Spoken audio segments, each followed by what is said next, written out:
ஒன்று மட்டும் நான் இப்போ சொல்ல நினைக்கிறேன். அதிமுக வந்து தொடர்ச்சியாக பாஜகவுக்கு எதிராக கொஞ்ச நாளாக பேசிக்கிட்டு இருந்தாங்க, நடிச்சுக்கிட்டு இருந்தாங்க. ஏன்னா கடந்த தேர்தலில் கூட்டணி வச்சாங்க, மக்கள் சரியாக கணிச்சாங்க. அதிமுகவும் பாஜகவும் ஒன்று சேர்ந்தா நமக்கு இன்னும் மிகப்பெரிய துரோகங்களை அவர்கள் செய்வார்கள் என்று மக்கள் கணிச்சதுனால மக்கள் அவர்களை தோல்வியடைய வைத்தார்கள்.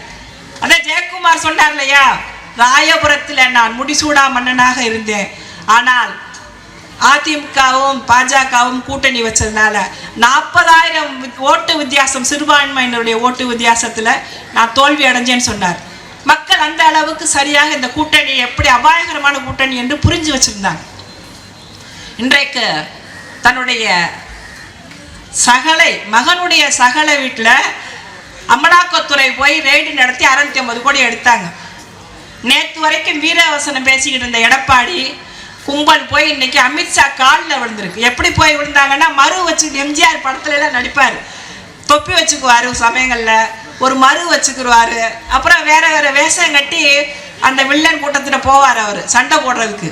இன்னைக்கு எடப்பாடி எப்படி போனார்னா, முதல்ல இன்னோவா காரு, அப்புறம் ஆடி காரில் ஒரு இடத்துல போய் இறங்கிட்டு ஆடி காரில் மாறி போனார், அப்புறம் திரும்புறப்ப பென்ட்லி காரு. யோசிச்சு பாருங்க.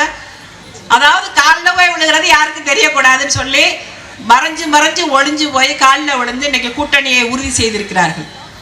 நேற்று வரைக்கும் கதறிக்கிட்டு இருந்தாங்க. இன்னைக்கு எடப்பாடி என்ற ஒரு தனி மனிதன் தன்னுடைய கட்சியை அடகு வச்சிருக்காருன்னா தன்னுடைய குடும்பத்தையும் பணத்தையும் காப்பாற்றிக் கொள்வதற்காக. நாளைக்கு தமிழ்நாட்டை அவர்கள் ஏற்கனவே அடகு வைத்தார்கள், பல உதவி மின் திட்டத்தை கொண்டு வந்தார்கள், பல்வேறு வகையில் நமக்கு எதிராக அவர்கள் நடந்துக்கிட்டாங்க.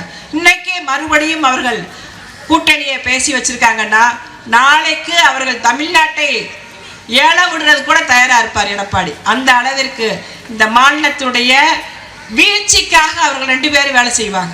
நம் வளர்ச்சிக்காக திமுக எப்படி வேலைகளை செய்து கொண்டிருக்கிறதோ, நம் மாநிலத்துடைய உரிமைகளை எப்படி பாதுகாப்பதற்காக தமிழக முதலமைச்சர் அவர்கள் இன்றைக்கு மிகப்பெரிய போராட்டத்தை முன்னெடுத்திருக்கிறாரோ, மற்ற மாநிலங்களுக்கும் சேர்த்து உரிமைக்காக குரல் கொடுத்து கொண்டிருக்கிறாரோ, மற்ற மாநிலத்து பெண்களும் இன்னைக்கு பஸ்ஸில் போக முடியும், உரிமை தொகை பெற முடியும் என்ற சட்டத்தை மற்ற மாநிலங்கள் கொண்டு வருவதற்கும் நம்முடைய முதலமைச்சர் அவர்கள் எப்படி முன்னோடியாக இருந்தாரோ, அதே போல இன்றைக்கு நம்முடைய மாநிலத்தை வீழ்த்துவதற்காக எடப்பாடி கும்பல் அந்த பாஜகவோடு கூட்டணி வைப்பதற்கு தயாராகி கொண்டிருக்கிறார்கள்.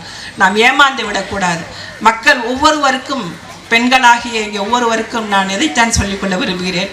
இந்த மாநிலம் என்பது இந்த அளவிற்கு வளர்ச்சியுற்ற ஒரு மாநிலமாக இருக்கிறது என்றால் நம்முடைய திராவிட முன்னேற்ற கழகத்தினுடைய ஆட்சி அமைந்ததனால்தான்.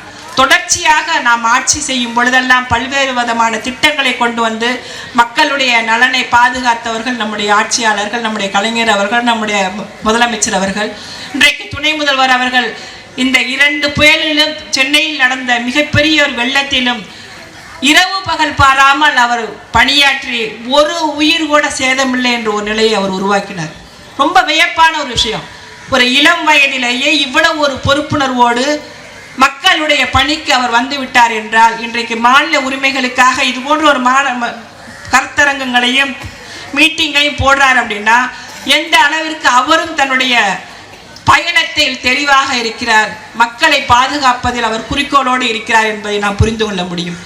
ஒரே ஒரு விஷயம்தான், இந்த மாநிலம் இன்னும் வளர்ச்சி பெற வேண்டும் என்றால் இந்த மாநிலத்தினுடைய மொழியை நாம் காப்பாற்ற வேண்டும், நம்முடைய மொழியை, தாய்மொழியை காப்பாற்ற வேண்டும் என்றால், நம்முடைய நிதியை நாம் பெற வேண்டும் என்றால், நம்முடைய உரிமைகளை நாம் கேட்டு அடைய வேண்டும் என்றால் போராடித்தான் பெற வேண்டும் என்ற ஒரு நிலையை உருவாக்கி வைத்திருக்கக்கூடிய ஒன்றிய அரசாங்கத்திற்கு எதிராக நாம் ஒன்று சேர வேண்டும்.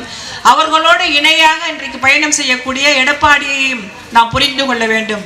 இந்த ஆட்சி மறுபடியும் வரும் பட்சத்தில் பல்வேறு விதமான மக்கள் நல பணிகளை செய்வதற்கு முதலமைச்சர் அவர்கள் தயாராக இருக்கிறார்கள். மக்களுடைய பணியை ஆற்றுவதற்காக அவர் தயாராக இருக்கிறார். இந்த வாய்ப்பிற்கு நன்றி கூறி அமர்கிறேன். நன்றி, வணக்கம்.